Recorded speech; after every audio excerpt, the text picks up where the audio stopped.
the Football Pod on Off the Ball in partnership with AIB, proud sponsors of the Football, Hurling and Camogie All-Ireland Club Championships.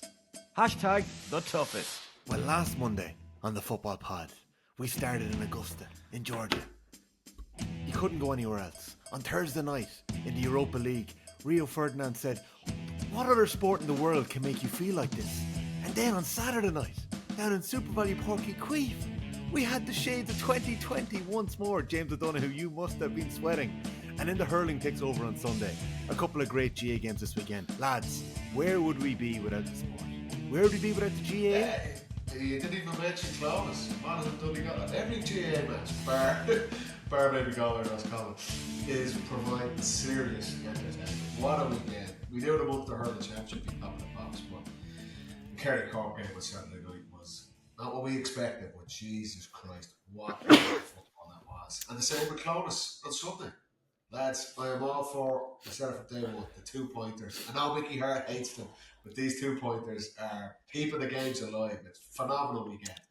It's a better game, isn't it? Like, after watching that, I was buzzing for about 4 hours after. I couldn't sleep or nothing after the Kerry Cork game. I was high as a kite. It was just great viewing. You didn't know which way it was going to go. You could actually be so on top and lose if you don't have your tactics right or your act together. It was a brilliant weekend. It's so much better than last year already. And you know what? It's going to be some summer. It's going to be a phenomenal summer. And we actually had a club game as well the weekend. We got caught with we were 2 points up last play and they got a 2. Do you know what? Is it happening more often, lads, than we thought it would? Like this Monaghan at the same play on Sunday, the 2-pointer, we thought that might be 1 in every 10 or 15. Yeah. Those games are coming down to it. It's phenomenal stuff. Like. Yeah, you have a right chance if you have a 2 point, if you're 2 down, like, but do you know what happened with us? I actually don't know the rule to this. You might cover it off for me. In a club game, there's no hooter, right? Well, to be honest, even if there is a hooter, no one knows what the fuck is going to happen. But, right, there's no hooter in a club game. So the ref told us it was the last play after the ball went over the bar. So he kind of said to a few of the lads, it's the last play. And then he played on. He was waiting for us to kick it out of play. But only 2 fellas knew that it was the last play on the field. Do you know what I mean? Because there was no hooter. To you, Jimmy, like, do you ever do this in training matches? And we go, right, last play, like. I know, that's it. No one was roaring because everyone was like, what happens on last play? You're supposed to kick it out. If you kick it out, and next thing he goes, right, play on. Which he could have done. He could have easily done that as well. Last play, lash the thing out off the pitch. Yeah, I think. No sympathy for you there, like. Yeah, no, I don't know, James. Thanks for starting us off on that foot because I don't actually have the answer for that one. But it doesn't sound like that's the right. Like doesn't like. But the referee should just blow the whistle when the ball goes dead, right? Or when the attack breaks down. The ball has to go to play. I honestly don't know but you can't say if there's this is fucking ridiculous. Like, after the best weekend of football in months. And Jimmy's coming in with a dodgy referee. This was up there. Anyway, God. What do we get? Right. James. Yes. You were in bother. You were in bother. Plain sailing before Paddy's red card. And then you were in bother. Cork blew it, didn't they? No, I don't think Cork blew it. I think we definitely saw the advantage change with the red card, that you're defending only now with 11 versus an attacking team with 12. I think that is huge. Like, a red card now is a really big deal in the game. Last year and the year before, you could get away with it. You could tuck in nice and tight, get your 14 behind the ball, and it would be a disadvantage, but you get away with it. Now it's crushing. And even in the game at the moment, we know that it's all about momentum, how you keep it and how you can lose it. And once Kerry lost it and got Paddy sent off, Cork smelt blood, in fairness to them, and they went for it. And the one thing that they definitely prepared for was kicking 2-pointers. And it really does change the dynamic of the game if your 2-pointers are on it. And Brian O'Driscoll's thrown over 2 beautiful ones in the first half to keep them in it. And without them, Kerry could have kind of got away from them. But with them, it kept them in the game. And I don't think the Kerry are are working on that enough, I think it's going to catch them if they don't do it, because Do you you actually can play a game. You can play a game. Yeah, I do. You can play a game and you can be 5 points better. And in the old rules, that would be a comfortable win. But now, if a team is just shooting from further out, that 5 points is eaten up. And that's exactly what Cork had. They had 5 2-pointers worth an extra 5 points. And they were well in that game. And they will be kicking themselves they didn't win it. They And had 6 2-pointers. we did have 6 in the end, yeah. So many bloody 2-point frees laid on. And you were looking at the man who was whipped off. And I'm sure there was an element of this. John Cleary's mind and Brian Hurley's body when he took him off. They were 7 points down when he took him off. I was in a pub in West Clare watching the game, and there were a lot of Clare fans who I'm sure were screaming for Cork to get the job done, because they might have been facing Cork in a Munster final then. Yeah. And like everyone was saying, why not bring Hurley back on? Bring him back on for the 2-point frees. He's the man for that. Or bring up Micheál Martin to take them off the ground.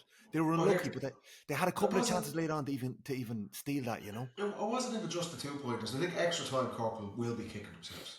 And I agree, Jimmy, we say that the bonus on Sunday as well with Monaghan.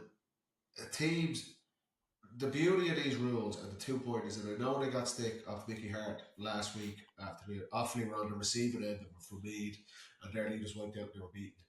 The 2-pointers mean games are never over. Kerry were 7 points up coming down the stretch. They were 7 points up after the first quarter. It was 11-4, and you were thinking, again, Kerry had picked up where they left off after the National League. I thought they were exceptional in the first quarter. They dominated Micheál Martin's kickouts. Joe O'Connor would have the best game we've seen him play ever. What a goal. But he's a brilliant goal, but in the normal first 20 minutes of the game, he was dominating there. And Paddy Clifford was Rolls Royce stuff, kick passing game. Everything that makes Kerry exceptional, whereas Donald O'Mahony was getting a really, really tough go of it with Clifford. But to be fair to him, he sticks at it. But after 20 minutes, you're thinking this game is going exactly as we thought it would. Kerry in top form, really taking advantage of the rules. Not the 2-pointers, but in terms of speed in their transitions. And Brian O'Driscoll, single-handedly, with those 2 unbelievable 2-pointers into the Blackrock end, that brings Cork back into the game. And that's the beauty of this. No lead is safe now. We see that, you look at the 2 of the marquee games from the weekend, the Kerry-Cork match and the Donegal-Monaghan game in Clones. Both of those games last year would have just petered out. Damn script. Kerry controlled the game, Donegal controlled the game.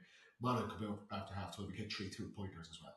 Yeah, Jack McCarran, Conor McCartney, and Micheál Bannigan.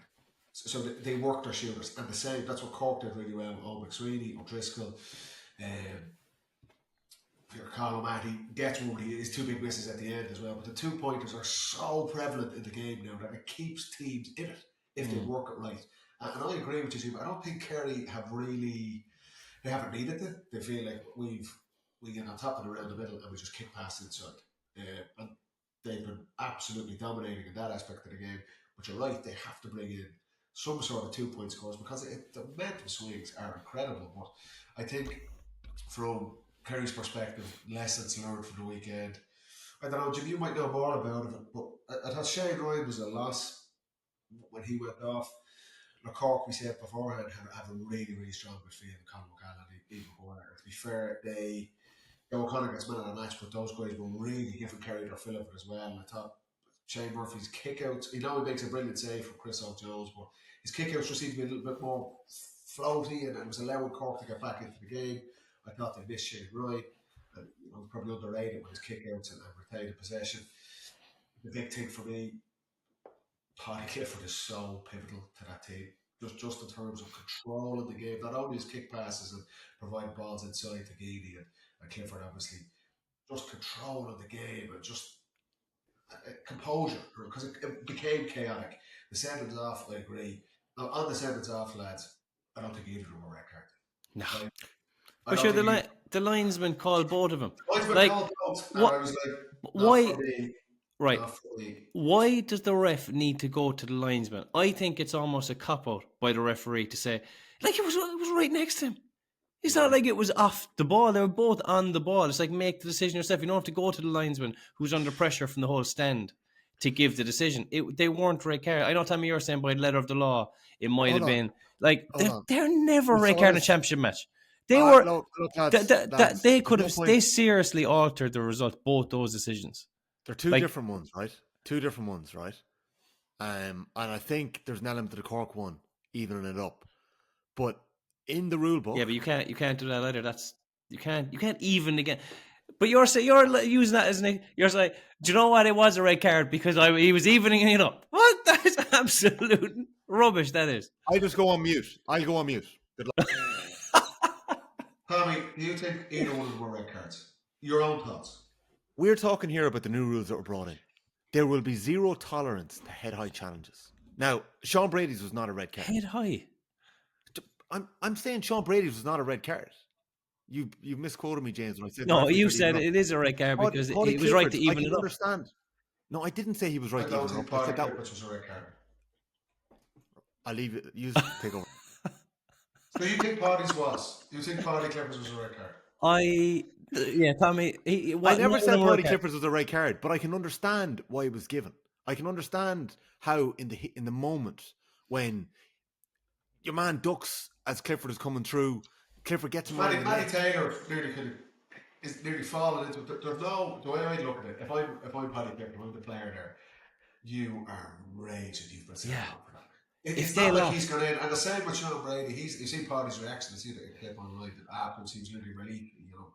Obviously you feel like you've let your team down and things like that. But if you're either player in a game like that, and conditions are really tough as well, like sheets of rain, I just think if you're a player, you are fuming if that's a red card. It's not like he's come in to close like Matty Taylor to take the head off. It's just maybe clumsy. Brady's as well as lower. He's just coming in. He's Joe O'Connor's dominating. He needs to kind of get contact on him. I just think in a game like that, okay, I hear you. Doesn't matter. Maybe the rules. I was disappointed. But I am not. No skin in the game. I didn't think. Can I just say? Can I No, just say? before you do say that, Tommy. No. Just so you don't misquote what I'm saying here. I personally don't think either merited red cards. But okay, that's the first time you said that because you've changed your story. No. So you're not confused for the rest of the year. We're going to see so many red cards like that this year. There are going to be so many controversial red cards. We've seen it in hurling already. It is coming, lads. Like head-high tackles are being cut out. But it's not I'm like in trouble in club games. head-high tackles aren't like an issue in football. And as well, Tom, you said there, it's like the heat of the moment. You can see why he did it. I don't think there was any heat of the moment in the decision because I don't know why you're making that face. He went to the linesman. Why would you go to the linesman in that situation? Make the call yourself, passing the buck, and next thing it's like, okay, yeah, we'll send them off. I thought that's why both decisions. And I feel sorry for Brady as well because inside in the dressing room, I can guarantee you, they would have said, lads, we're a man up here. Don't do anything stupid. And 5 minutes in, the ref sends him off. I don't think he did that stupid to me. No, that's what I mean. That's why I feel sorry for him. He didn't. He just stood up there. And in fairness, Joe probably does get it caught in the neck, but it's not a red card. Like that happens. It's a physical game. But I think they were two poor decisions. There's no doubt about it. Whatever the new rule is, I think if you're sent off for that in a championship match, it's not right, in my opinion. Well, but we're going to see a lot of it. We're going to see a lot of it this year, lads. As well, you said it, Jimmy. We know there's more space in these games under the new rules. You take a man out of either team, and that chaos created such an incredible spectacle. Like extra time, don't normally see teams are out on their feet, but it's a bit of a drag really against the penalties. But extra time the other night was exceptional. In Cork, you could see John Kerry spoke to GA Plus after. You could see he was devastated. There was it was a good performance, all that type of stuff. Cork feel they had that game there for taking it, and you have to say with the possession they had and the chances they created in extra time. Yeah, but maybe do you look at tweak Hurley back on here and just that little bit more clinical up front? They created lots of opportunities. Cahalan, obviously, Colin Manny has the last two shots, the free and then the one for play on the Hooter. And Cork will just be so disappointed because it was an exceptional performance. The resilience they showed was the best we've seen at Cork all year. But what we see the difference between, a Division 1 team, one of the top teams in the country, and a team trying to get to that stage is just being clinical up front. Kerry scores came, even when they were under pressure, they just came through a little bit easier. Clockini was really, really good again. Clifford, like you say, a great battle, but when he was needed, I think he kicks Kerry's only 2-pointer. Would that be right? Yeah, in extra time, wasn't it? Into the town end. Yeah. But the takeaways for me from Kerry's side, it's really a good result for them. That it's a bit of a kick in the hole for them as well. The thing I worry about them, and again, maybe not just Kerry, but we see this in the Armagh game last year, and again on Saturday night, when teams are really, really direct, that athleticism, direct running at Kerry. I know that there's a man down, okay, you need to take that into account as well, but I just think teams are getting at them very, very easily there, and it's that athleticism around the middle. They need Dermot O'Connor back, they need Thomas Sullivan, I think he was sick, I think Jack O'Connor mentioned. Yeah. Just that energy around the middle, because Ty Morley's not going to give it to you, he gives you other things, but Cork, you could see the likes of Powder, Taylor, these guys really, really direct at Kerry, and they struggled with it. Cork were punching massive holes. And you look at around the country, what team plays that style to a team? Donegal. You know, teams are really precise, energy. And I thought that was definitely something Jack O'Connor and Keane O'Neill would have noticed from that game at the weekend. But they got out of it. I thought it was an exceptional game. So much drama, talking points, all that stuff. It was a brilliant night for the Ulster Championship. It was. But just to remind people of the difference in the rule, because before you could, at the start of the league, if you got a man sent off, you could lose a forward. But they changed that, so now you lose a defender. So that's why there can be so much of a swing, like it's hard to defend. But I think that Kerry were so dominant in the first half because they were moving the ball so fast, kicking it, and the options were on. But I think it's like they went a certain distance ahead, or maybe Cork started chipping away and Kerry went safe. They actually went hand passing, and there's so many chances to go safe because there's so much space. You can easily just pass the buck and just kind of hand pass it to your teammate. But like when they're going well, they're taking way more risks, kicking more ball. Even if the ball is spilled inside, there's still another chance for one of your players to pick it up because there's less defenders there. I think when Kerry play fast, they're in a league of their own. As soon as they go cautious and safe, they're average. And like I think that's actually what happened to Derry. Derry have done the same thing. It's like they've lost their identity and they're kind of just going cautious and going safe. And just on the rules is two things over the weekend, right? The first thing, steps has gone crazy. I think the defenders need... Is this Johnny Shea here? Like? Well, Shawnee's one was probably steps, all right. But over the weekend, it's reckless. If you're asking defenders, right, to mark one-on-one in oceans of space, I think you have to be really tight on the steps, and like with no questions. Like even a couple in the Donegal game I saw online after, there's you've no chance if you're as a defender if your man is taking 8 steps and getting away with it. And the other thing that I think about the rules is the 50-meter, say from a kick out, if a midfielder catches the kick out and gets a mark, and someone interferes with him or is deemed to interfere, and it comes up 50 meters for a 2-point shot, you're getting 2 points for catching a kick out. Like, that's game changing as well. Do you know, like 2 points for that, it seems too heavy, that weighting. But that's just because we'll probably cover the rules every couple of weeks. I just don't think those are two things that will be an issue. What about head-high tackles? Not a problem. Keep them.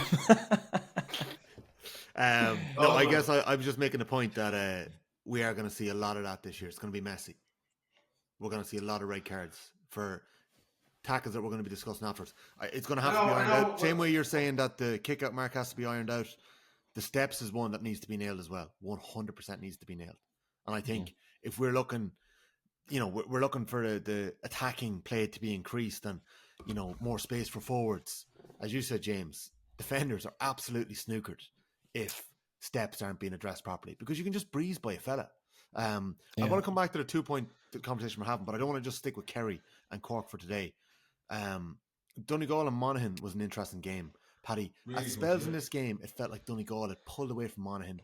They were out of dodge. They were in total control. Ultimately, they had done enough and they were probably the better side in the day. But Monaghan's ability to get their 2-point shooters in the right positions and to execute them, Desi Ward, Jack McCarron. Desi Ward was exceptional yesterday. And he misses at the end, but it was... I thought he had a brilliant performance. I think Gabriel Brannigan spoke about it afterwards. That, again, half-time... Donegal are cruising, and it's that really, really precise build-up from Donegal. They've such a score threat across them. Paddy Morgan obviously stands out. Finbar Rorty coming up from the back. Like they just have.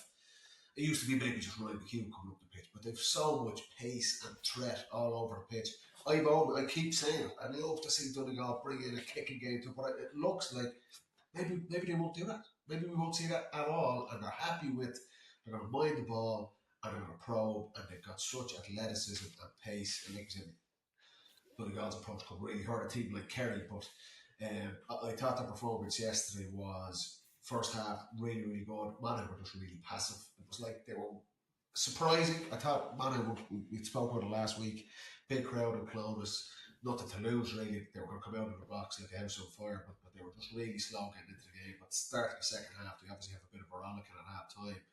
And the 2 pointers. Breaking it with Monaghan have shown this Ultra National League. They have guys, not just Rory Degan, obviously Jack McCarron comes on, Desi Ward, Bannigan, like unbelievable scores. Like that is a serious skill we're seeing, and it's such a plus that risk reward. Like if the 2 pointers are there, those guys they're not going to take those shots on, and they keep the ball for 3 or 4 minutes, arcs around the thing, and they might get it free or they might get turned over. So it's such an addition to the game. And teams, you can see when they take advantage of it. Monaghan, to be fair, over the first 4 months of the season have done it. And it nearly got them out of dodge on Sunday. I agree, I thought Donegal were a better team overall. The big plus from Donegal's side, it's like I said, just the balance across the team. I mean, look, they bring in O'Shea Gallen off the bench, they bring in JC McGee off the bench. Jamie Brennan comes on, kicks 2 massive scores as well. They just have, it looks like a team where everyone, and there's no surprise with Jimmy Guinness, everyone knows their role. So they look unbelievably coached. They're like Derry under Rory Gallagher a couple of years ago, where they don't do anything stupid on the ball. It's minding the ball, wait for an opportunity, and they have energy and threats from all over the pitch. If you're playing against them, you are in for a nightmare. You're going to be running flat to the mat for 70 minutes, and that's a massive plus for Donegal. They were a better team, but 2 pointers kept Monaghan in it, and a credit to them. But for Jim McGuinness and those Donegal players, I thought it was another plus in their kind of. It was a really good performance. I was impressed with them, I have to say. Yeah, 2 pointers kept them in it, right? I was writing a preview for the Meath and Monaghan game back in early March and spoke about the importance for Meath not to foul anywhere within 60 metres of the goal, right? Easier said than done. Rory Beggan, I think, kicked 5 points that day. We know he's Monaghan's top scorer for the 3rd game in a row. This is no fluke. For the 3rd game in a row, Donegal have not conceded a 2-point free. Unbelievable coaching and buy-in from the players. What are they doing, Paddy? That shows a team that are just absolutely tuned in, focused. Because tell me, every team in the country will play Monaghan and goes, don't give away frees, we'll beg it. But what that shows is total clarity across all positions on the pitch. Not some fucking forward coming back, throwing his arm at us, going, oh, they're trying to get a tackle in. That is a team that is laser focused. And that's what I'm saying about just coaching on with the ball, without the ball. They will be very, very hard to play against. No matter who Donegal come up against, they'll be prepared for the opposition's threats. And loads of teams do analysis. Loads of the teams do all this, all the stats and all the packs. The players buying into it and carrying out that just shows everyone's on the same page in Donegal. It's no surprise that they're doing it because of the Guinness and just the atmosphere around that team. But that was just such a key takeaway. Look how many teams play Monaghan and will say exactly that, but they give Beggan fucking 4 or 5 opportunities. Donegal, laser focus. I made a mistake. They actually conceded 1 2-point free against Mayo, but it's Derry game didn't concede one. And Monaghan game didn't see one, and just 1 against Mayo. So it is obviously clearly something that they're actively working on. Do you see Michael Langan, my player to watch for the year? 4 points. Very good, very good. And the only question I'd have about Donegal, not even a question, but just something to keep an eye on, no goal again. You know, they don't seem to be creating as much as other sides in terms of getting those goal chances and goal moments. I think it'll be interesting to see when and if they do bring him in. But just like Kerry with the 2 points, Donegal, like it's glaring that they don't have a couple of goals next to their totals every week with the quality they have. I wonder if something they'll probably work on it, and it will take them up a level if they do. But it's It's funny that they're not getting those goal chances, really. But you know, they're working players into pockets of space, Jimmy, and the guys just pulling the trigger and picking the score. Yeah. Like they're so precise in how they're building up into play. I've said it for 18 months now. I'd love to see them kick the ball more, take more. You know, like a Kerry, that speed of transition, because that's where you're going to get goal chances. Whereas Donegal are happy to just probe. They create an overlap and they get someone in around the arc, in around the D, and they just clip over the score. So it's not like they're not forcing anything, which is good in a way, but I agree. Always the thing with Donegal, are they holding stuff back? Are we going to see them come to Croke Park and all of a sudden it's going to be kick, or it's going to flat to the mat, we're going for goals? I don't know. We thought we might see it last year, and we didn't. And we haven't seen it at all to date this season. Are they happy enough? Those players, the coaches, and say, we can win this thing by doing this. We've identified, we keep the ball, we be really disciplined without the ball, and we will create scoring opportunities, 1 and 2 pointers, and that's going to be enough to win it for us without kicking the ball, without taking those risks. Time will tell. I'd love to. It's another string to their bow, but the goal chances, they just seem totally happy without it. Yeah. They don't need it. And the Hooter, like that is the story of the match, is the Hooter. Like, whether we like it or not, he has the ball on the sideline. Whether he kicks it in at when he did or half a second earlier, are we saying that has decided what happened? Yeah. But I mean, Yeah, like is there? I I suppose we don't see rule. in Clonus. Is there a massive clock ticking down? Well, obviously you can't see it on the TV, but there probably is. But I mean, is it the start of the Hooter or the end of the Hooter? Do you remember when Meath got that goal in the last minute? They changed the rule. To the start of the Hooter. No, they changed the rule after that. That once the Hooter goes, if the ball is out of play, the game is over. If the ball is still in play, the next time the ball goes dead, over the sideline or a wide. Is the ball out of play? He literally has foot to hand, kicking it into play. The ball out of play. The Hooter goes. Ryan O'Toole is holding the ball. No, Ryan O'Toole is kicking the ball in as the Hooter goes. It's literally that tight. He's not. The clock on GA Go or GA Plus is wrong as well. It was wrong compared to do you know what? I agree. GA Plus. How was that game not free to air? That's what I want to know. Absolute disgrace. Because Jimmy, fuck off. Because they're showing Cork and Clare what's the hurling championship. I wouldn't have seen any of these games if it wasn't for GA Plus at the weekend, so I'm gonna go to bat for that one. Look, it was frustrating for Monaghan. It was, because the team Kerry Brannigan was. It's the rule, though. It's the rule. Yeah, he was and that's what David Comic says. I agree. So I can see the frustration on their side, but it was literally just a second. Right until get the ball back in play. Sean Patton did incredibly well. Sean Patton killed 26 seconds before he kicked that kick out, and he put it over towards the touchline. I'd imagine he knew what he was doing. There should have been a free insult. The Hooter situation is an absolute disgrace, though. Like, it hasn't been implemented properly across the board. It hasn't been backed fully by the powers that be when it was voted in.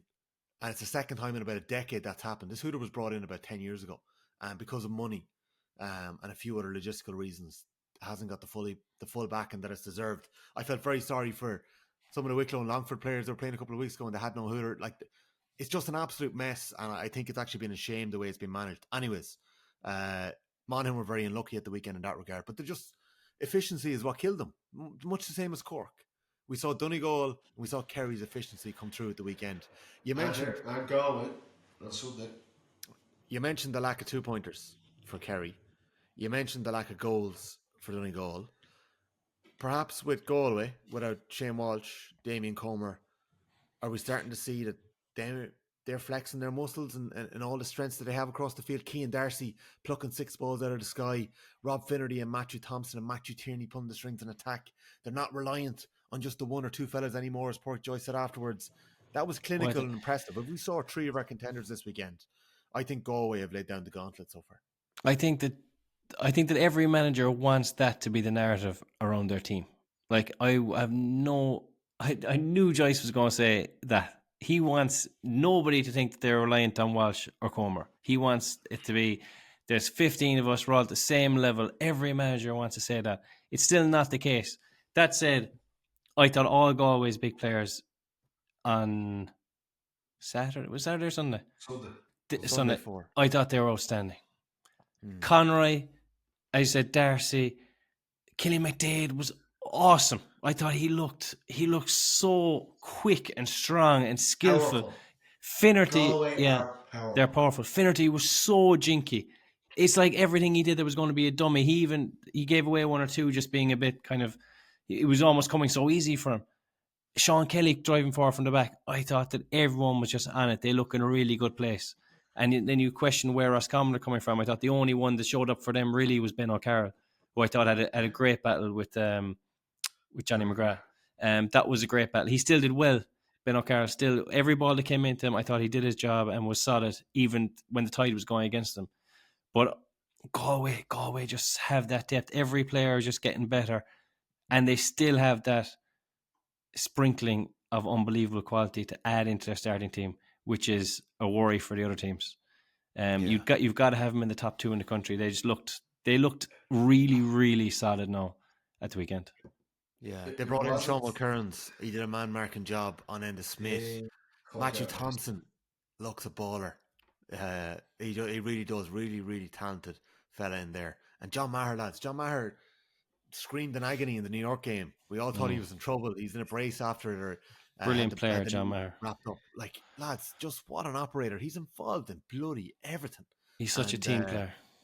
Yeah, like I think Finnerty gives away a ball at one stage.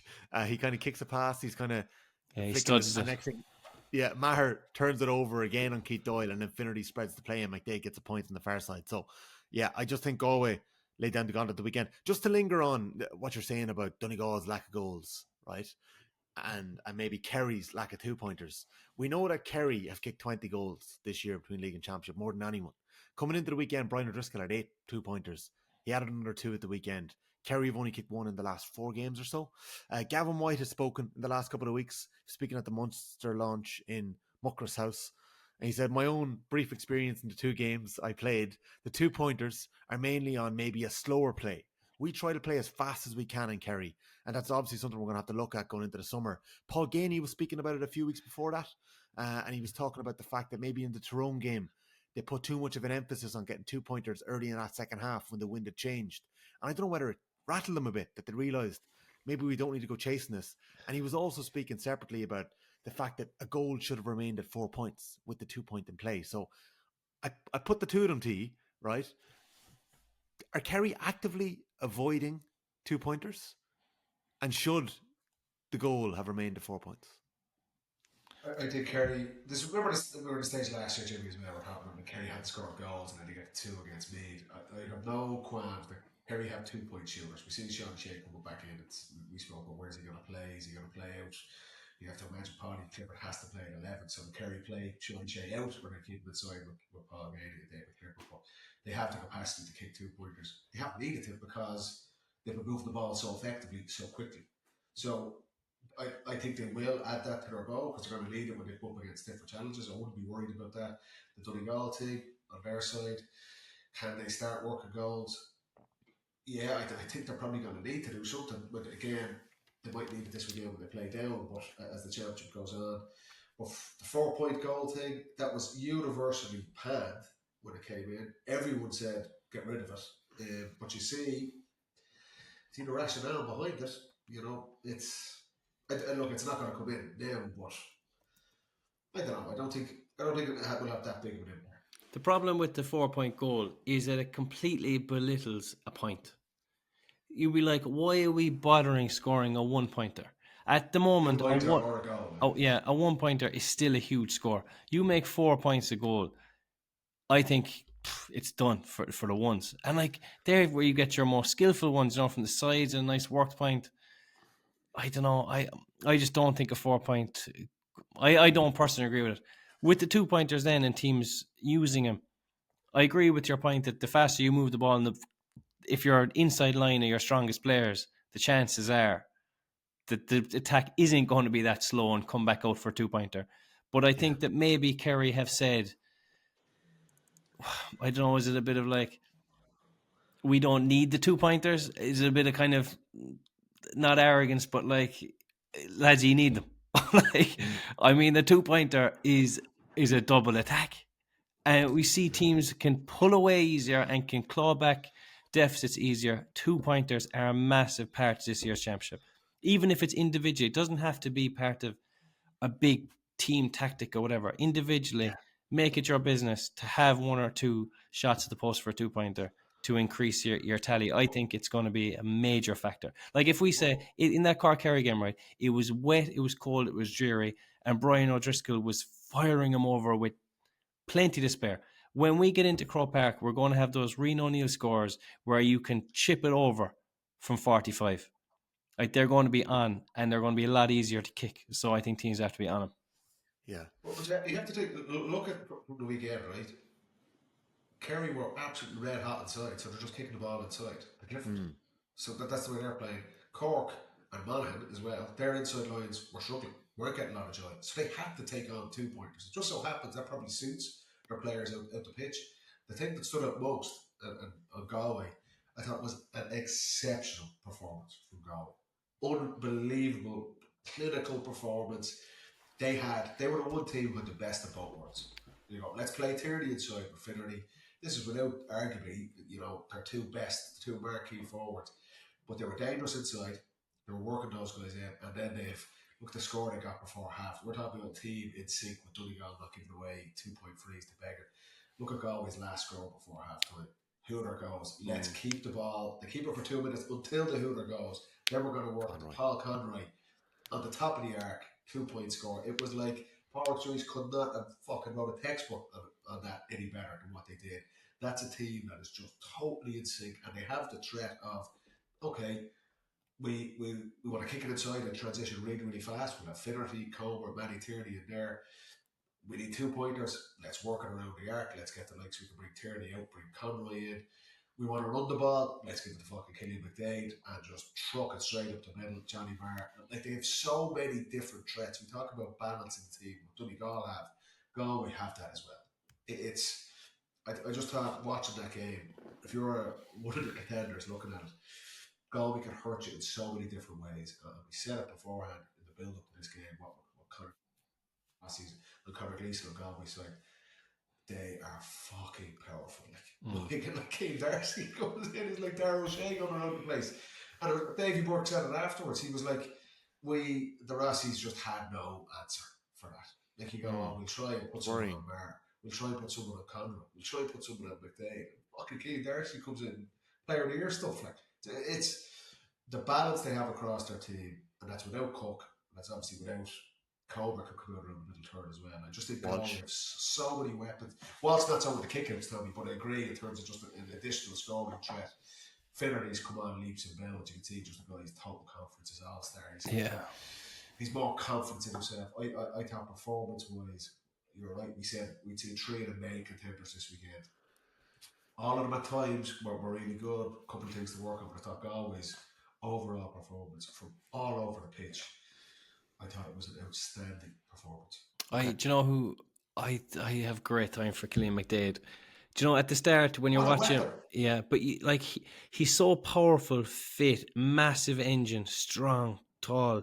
Like, he has all the physical attributes, and you kind of put him in that category of athlete style player. He's actually so skillful as well. He's both sided. He can carry the ball at such pace, take tackles on the run, and finish both left and right. Good decision maker. Like, even that pass over the top for Finnerty's point in the first half for a goal chance. Like, that pass was only half on, and he tried to kind of probe and do the incisive thing.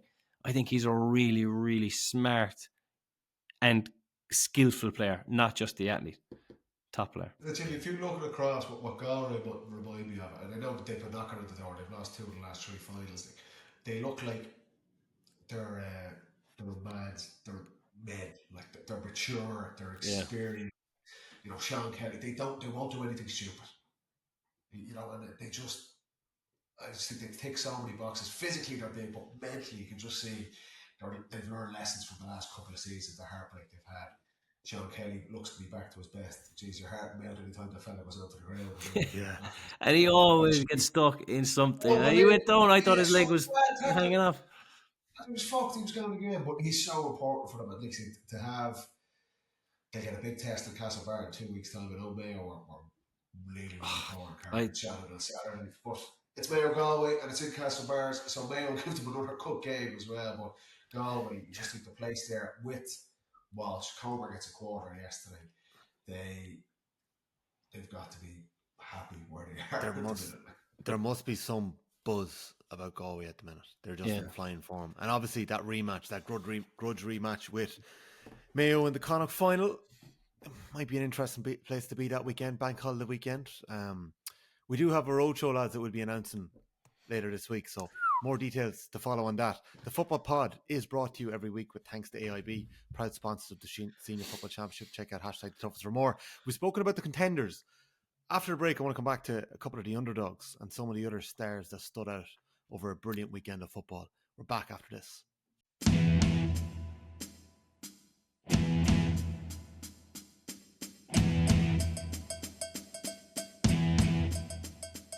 Lads, we talked a good bit there about Donegal and Kerry and Galway in the first part of the pod. Some of the fellas that really impressed me this weekend. Fermanagh were 7-up. They haven't won an Ulster game in 7 years. They were 7-up with about 8 minutes to play. Daniel Guinness kicks a 2-pointer.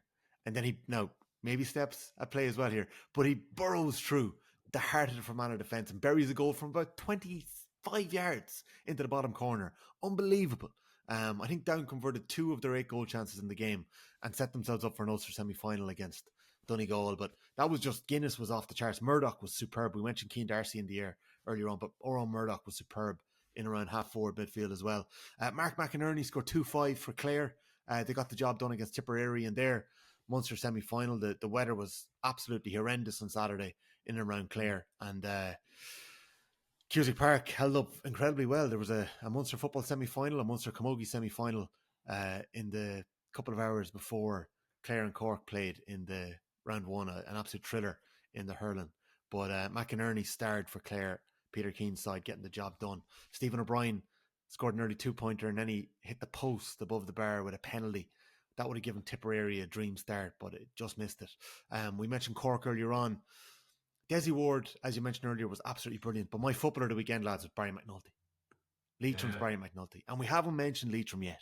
But I mentioned I was in West Clare on Saturday evening. James, I know you had a game with the Legion as well. We had a game with Cratloe back in Quilty against Cameria Brecon. And half-time, going into the dressing room, and whispers go around. It's 8-7. Mayo are only a point up at half-time. The spread in this game was 21 points. It ends up being a 7-point win for Mayo in the end. I don't know how much we're going to talk about Mayo here. Maybe we will a bit more going into the Connacht final, but like the Leitrim lads, led by McNulty, who was a colossus in midfield. We know how good this guy is. Like, we know from listening to Andy Moore and chatting to us, Paddy, on and off the record over the last couple of years about the talent in Leitrim. McNulty has just been a superstar for them. He played the interprovincials with Connacht in November.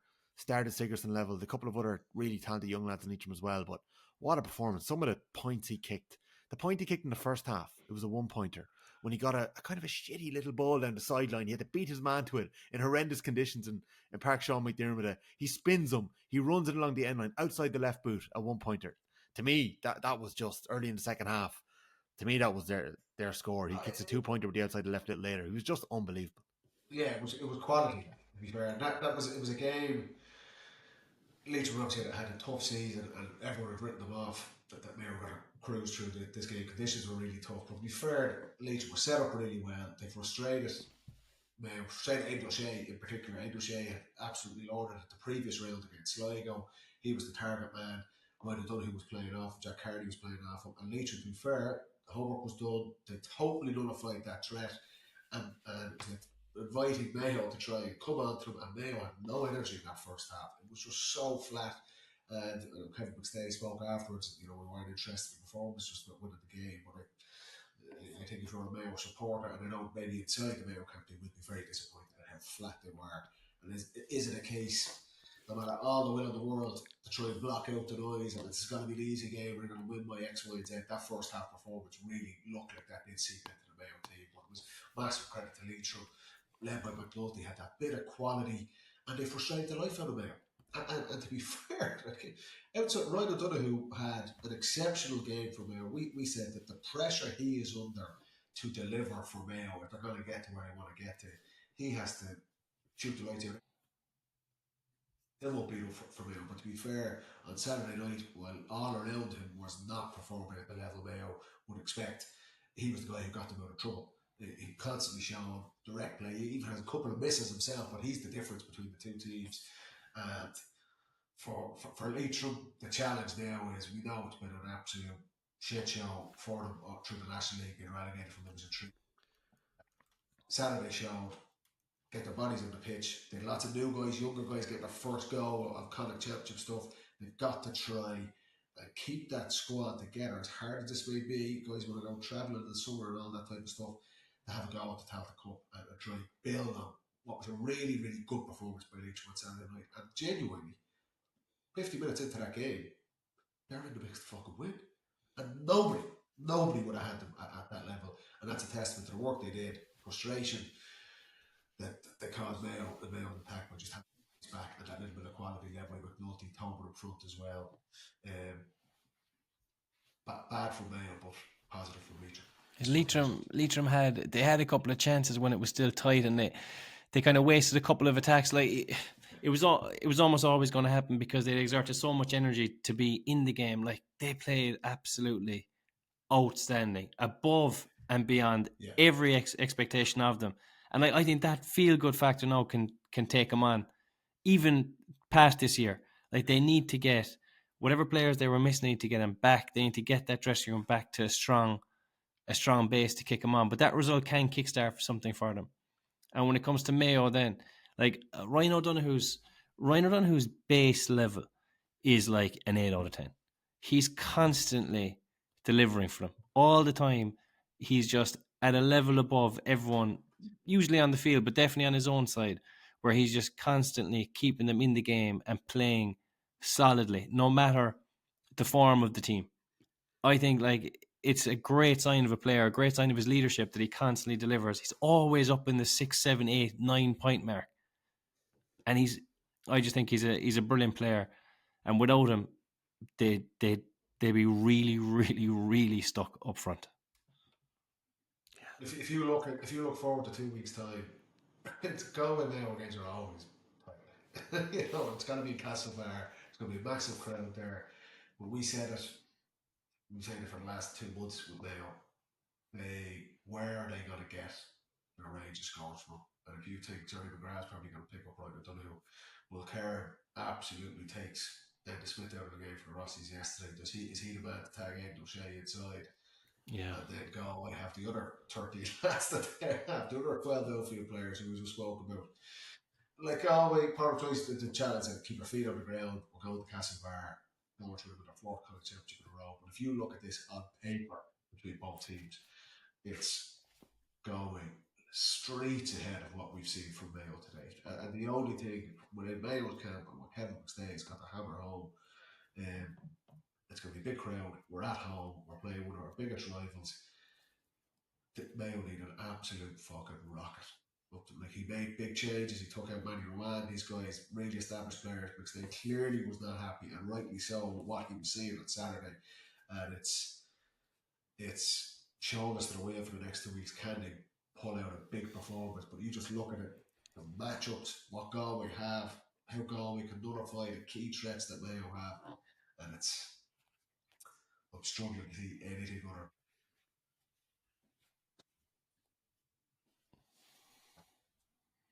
The top 2 will count. Yeah, if this game was on in Croke Park, I'd be so confident of a Galway win, a comfortable Galway win.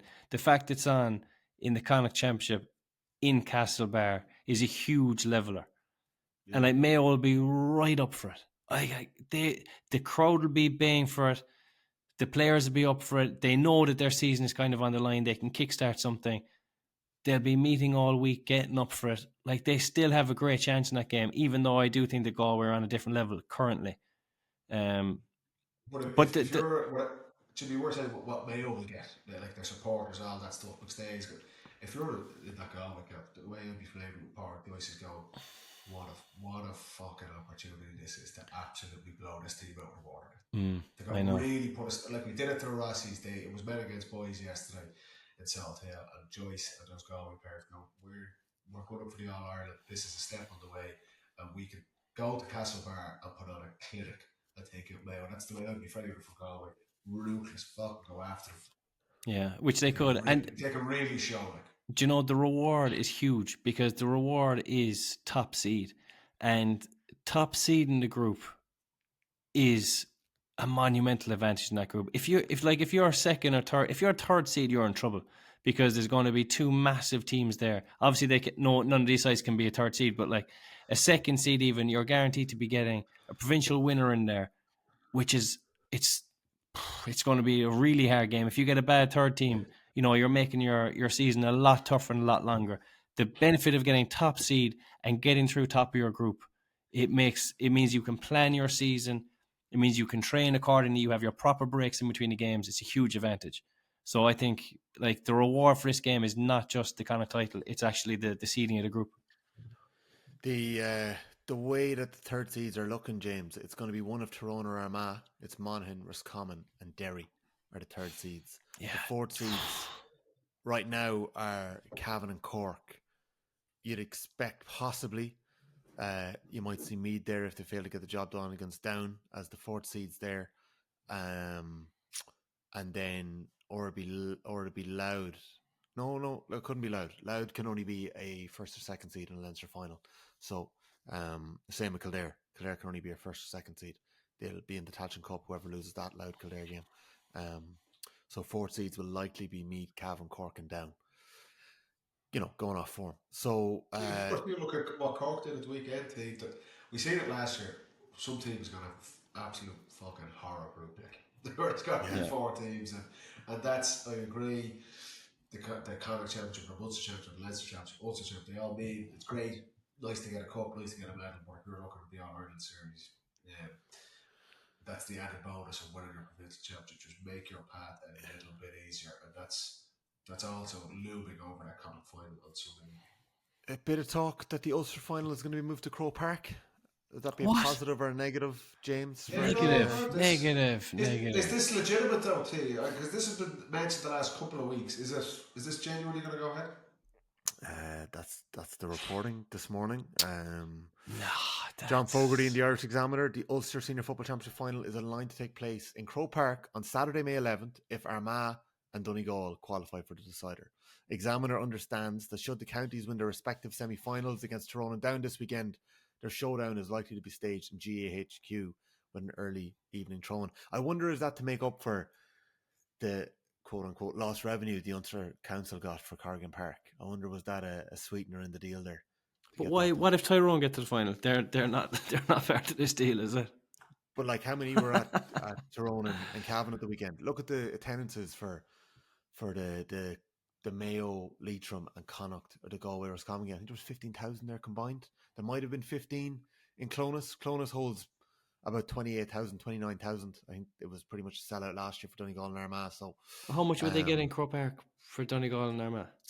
They got 50,000 in 2006 for Armagh, and you get 60,000 this year. It's probably the two. It's basically Tyrone. Is it just following like Armagh and Donegal? The whole of Donegal is going to be at the games. So wherever it played, you'd imagine. They're not going to sell it out because you get 60,000 to Croker with those two teams. 67,000 attended Armagh Donegal in 2004 in Croke Park, and in 2005 the Armagh Tyrone drawn game and replay drew crowds of 61 and 32,000. That's 20 years ago though. Absolutely. Tiger times. Absolutely. Well, I'm just even thinking football wise. Like, I think it should. I think it should be a Clonus, but I can see the rationale behind me over the Croker. You get double the crowd there, so. But the big thing, I think Donegal are going to be alright against Down, but that's what owner again. I know we'll talk about it later in the week on the member show. I think that's a brilliant game, but there's absolutely no guarantee that Armagh going to win that one. Do you know? I've reverted completely. I think All Ireland final in Croke Park, and I wouldn't have anything else there. Gaelic grounds for All Ireland semi-finals? Yeah, well, I'd have neutral venues around the country, yeah, definitely. Yeah, because that's the GA. Like, why? Super Value, Pork and Creek. Yeah, it could definitely. It would be a great host or something. About Buddy, Cork, Sean McDermott. There's some great names coming out, man. These fucking GAs, they do. There is, to be fair, but like I don't know, they're completely devaluing the whole Croke Park thing by moving everything there. I don't know. The Ulster finalists should be on an Ulster. Jimmy Croker's where the magic happens. Come on. Only when there's 80,000 there, not when there's Yes. An empty Double Croke B should Park. be in Croker on Sunday. Yeah. What should? Isn't the same. Double B should be in Croke Park on Sunday. Nah. No, hard to get the juices going for that one. So there are the Leinster semi-finals this weekend. Clare against Louth, Dublin against Meath, and in Ulster we have got Armagh, Tyrone and down Donegal. Paddy, you mentioned we're going to get stuck into them in our Football Pod member show a little later this week. The excitement, the buzz on Saturday evening, lads, our Instagram was hopping. I put up a wee story and everyone was getting stuck in. People not happy with the red cards. We obviously had that little debate earlier on. Cahill asking, could the Clare forwards get success against that Kerry defence? The comment here about Paddy and a Kerry shirt and coppers, but that doesn't really make sense, Paddy, given your movements over the last few days. Oh, you got let's put the coppers in a long line. Doppelganger. That does And not it may make never it. be there again the way this week is going, but we'll see. Shay O'Donovan reckons that Cork deserves more credit. We got a couple of messages actually saying that Cork blew it. They should have won it. They were a better team later on in that game. I think Kerry were the better side, James. It's fair to say, for a good chunk of it. They were comfortable up until Paddy's red card. They looked good. Didn't they? Yeah, I thought Kerry played outstanding for periods, and I thought the Cork played outstanding in spells as well. Who was the better team? I think Kerry probably played the more attractive football, but Cork played very cute football with the 2-pointers. And they had a couple of goal chances as well. Like, if Cork won, I think every Kerry person would have held their hands up and said, fair play. No, it would have. Obviously, the red card would have been a big issue at the time, but you obviously think there were 2 red cards. But no, I didn't. I'm just saying there's a lot more of Owen McSweeney getting a nod comes on and kicks a couple of points. According to Daniel, he completely changed the game. Killer McHugh, Cork Red was a terrible decision. Paddy's could be debated either way. Diving and the red card killed Cork. I didn't think there was much diving, was there? No, there was that trend going around on Twitter. I don't think there was diving in the match, honestly. Yeah. Like, fair enough, probably for the 2 red cards, both players kind of stayed down a bit, but both did get contact. So you don't know where they got it or how you can't feel their pain. You know, you don't know what it was like, but I think both players got contact. I don't think there was any diving. Joe McGuiney says that everybody reckoned that the rules would suit the favourites, but it seems that the extra chaos, the 2-pointers and the kickouts suits the underdogs. Yeah, it's a leveler at the moment. Even look at Wicklow Dublin. Every game has been tight. There's been no, except for Galway Roscommon, probably the most one-sided. But like it is there's more ball up for grabs. There's less dominating possession. It's become a bit of a leveler. Now it'll be interesting to see how that continues. But I agree at the moment. It's the games are never over. Momentum, we see how important momentum swings under the old rules, but the 2-pointers are an absolute fucking revelation for teams. Just it gets you back in it. Yeah, gets you back in the game. Yeah, Richie Ladd has said that Meath aren't that far off it. We were the better team against Cork. Richie, we'll leave it there this week on the Football Pod. Tell you what, if you're looking for 2-pointers, the Dubs, I know we'll talk about it on Wednesday. They want to be doing serious work to shut down those big 2-pointers. I think the Dubs have got their warning. It must have been. I'd say it was Richie that was in Coppers, was it? Could have been Richie in Coppers. Paddy, fucking love to go to Cameron. Yes. Paddy Andrews, James O'Donoghue, thanks for joining me on this bank holiday Monday evening. I had to change bloody tyre earlier, James. That's why I was a bit snarky. I got a blowout just before we recorded the pod. Did you? That's only 5-minute job. Shout out to I got a hand up. You have Christina doing that with the wrench. Christina, get out there and fucking get that tyre. Yeah. I'm a good delegator when it comes to those emergency situations. Hey, Brian, that's leadership. That's leadership. Brian Gannan on the Lahinch Tennis Road obviously saw that I was struggling and come over with a trolley jack to give me a hand. So thanks very much, Brian. Very kind. And we had a good chat about the hurling game as well. We didn't really get to talk about the hurling, Paddy. It was off the charts. I did note that our contemporary James Skehill had.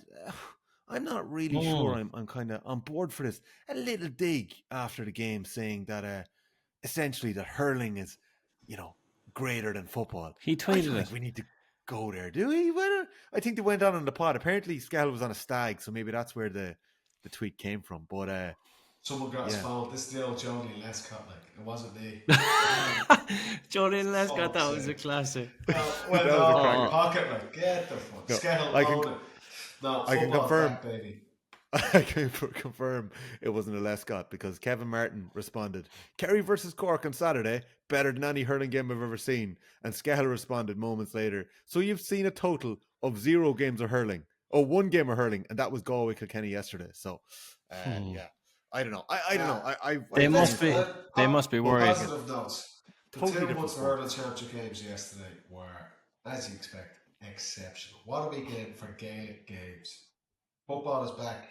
We're no longer trailing away behind hurling. Hurling's still top class, but We're back. I think that's what we said. This is going to be an exceptional summer of Gaelic football, and it's just going to keep getting better. We go. If football went back to 6 teams, though, it would be nice and competitive as well.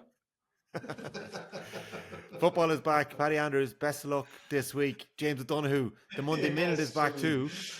Anything you say to squeeze into your Monday Minute, or any corrections you want to make to your Monday Minute? Just the one. Obviously, I said the Monaghan were 2 points up. That's okay. But you know what? First week jitters. I have to get the mistakes out the way. Someone's getting sacked in the morning because obviously it was approved somewhere. I was only testing the waters. Someone else's fault. Exactly. Delegate. Exactly. More leadership.